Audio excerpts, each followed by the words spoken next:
Hey, my mates. I hope you enjoy the rest of the weekend. Thanks for those videos. Right, so um, all of it actually looks so much better, okay, from the previous week. The changes we made, you understood them very, very well, did your best to incorporate them, um, and on most of them, I mean, the results are inconsistent, okay, because I think you're not sort of yet comfortable with it, but that's fair enough. But most of them, you're trying to do the same thing, and it does look much, much better. It doesn't look now like there's much work to do. A few reps, a little bit of confidence and feel at impact, but not much reps to do. Okay, so start with the putting. Right, so I hope you can see the difference there. So instead of the hands moving away, handle moving to there, putter not loaded. Okay, that just looks so much better. All right, so very, very happy with that. So keep doing that, please. And then can you please do some advanced compass? Okay, I think do 2 pace. So maybe start at 3 foot, 3, 4, 5, 6, something like that. And let's do 2 paces, please, just so we can match line and speed. And if you can send me videos of short putts, please can you do that? Okay, even if it's a case of doing the compass, putting the video, working your way around the compass, you can always send me a video that I'll be able to pick up certain things from different angles. So even that'll work fine. Okay, so really happy, just get those short putts dropping. Okay, it's not surprising that you overread, okay, because we picked up almost 3 weeks ago now, we started working on this pace, that you are generally a bit of a weak or die putter on those short putts. So you're always going to read maximum break. So it's good that we're now aware of that. Now we can 80 to 90% of the time play lesser break and more speed the more we practice it. All right, so putting very happy. Not stats-wise, 35 putts is too much. Okay, but technique-wise looking much better from last week. Start with chipping. Okay, way better, way better. Now, it should be pretty obvious there with the videos, the good one versus the bad one. Okay, so much more upright. The action itself is a little more upright. Club coming into the back of the ball. Angle of attack a little bit steeper. And then when the club reacts nicely with the ground and then exits on the circle, so exits a little bit to the left, then the shot is great. And then the bad one, still a little bit of trust. The handle drops a little bit. The heel catches first. And then that's generally the chunk. Okay, so keep going with the chipping. Looking really, really good. Focus on that sort of toe up. Okay, and then obviously exiting left. Trying to feel that at impact. Don't let the heel catch first. All right, and now what I want you to start working, so just do a few to get comfortable. But now what I want you to start working on is your landing spot. Okay, so I have a few, work it out, hit a few. Okay, then instead of tracking 20 within the 1 meter circle, okay, we're going to track 20. You can do your circle, you can still have your 1 meter circle.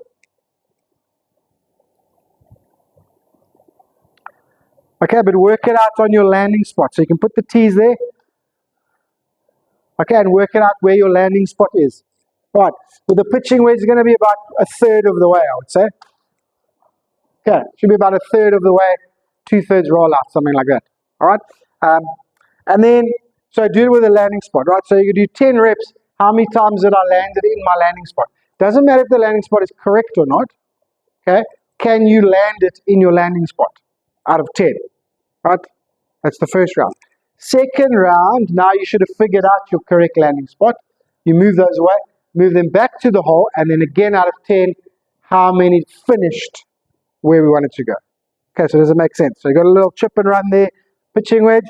Okay, a couple to warm up, then you go, okay, cool, I think I need to land it sort of there, edge of the green, about a meter left. It's going to roll and turn.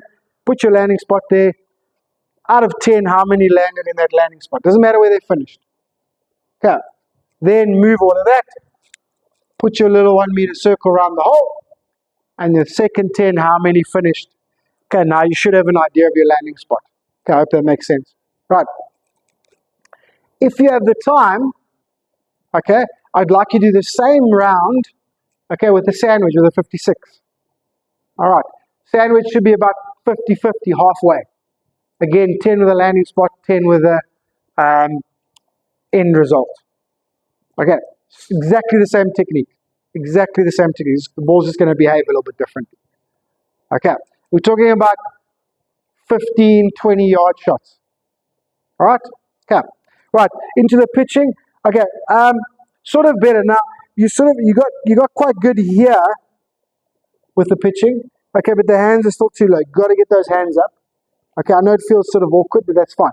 Otherwise, you can also grip down a little bit as well, right? Okay, grip down the handle. But let's get those hands out. Again, right, first two, obviously not a shot you've practiced enough over the years, maybe lost it a little bit over the years. But the first two, sort of a little nervy with the posture and the release. Okay, one thin, one out the toe wasn't great. And then after that, started to look really, really good. Not bad one here and there, but started to look really, really good. Okay, so remember with that pitching, just to tweak the face a little bit open as well. Okay, so just tweak that face a little bit open. All right, that's going to also take the heel away. Okay, and then you're releasing it beautifully. Beautiful face position there. All right, I would say, it's hard to tell exactly from that angle. All right, but I would say you're just releasing them a little bit too early. I think there's one or two just releasing a little bit too early. Okay, it's quite a soft and late release. Okay, but it looks really good. It doesn't look confident yet, but it looks really, really good. And then when you do it one, it's a whole new shot, in my opinion, that I haven't seen you play before. All right, so keep going with the pitching. Okay, just make sure those hands get a little bit higher, face a little bit open. Okay, and just keep working on that release. Okay, all right, pitching the same thing. Okay, now you can make it slightly bigger target for pitching because it is further away. So you can use your 1 meter radius circle, or 1 meter around the hole, whereas the chipping landing spot is 1 meter, not circumference, diameter. Right? So the pitching circle is literally 1 meter, but actually when you're doing the end circle, okay, it's actually 2 meters, isn't it? Because it's a 1 meter radius. Okay, so you can use a 1 meter radius landing spot for your pitching. Okay, I hope this is all making sense. All right, so figure out your pitch. It should be within about 5 or 6 meters from the hole. Okay, set it out there. Okay, first 10, all you're trying to do, okay, all you're trying to do is land. How many out of 10 can I land in my spot? All right, you'll figure out whether your spot's wrong or right. Okay, and then next 10, end result. What is my end result? 10 reps of those. Okay, right, so a lot of the work done, few little adjustments, and then mostly reps and confidence. I'm very, very happy. Okay, so the big things are adding in the landing spot this week and some short putting, please. Alrighty, thank you, my mate. Keep up the good work. Loving it. And I'll talk to you through the week.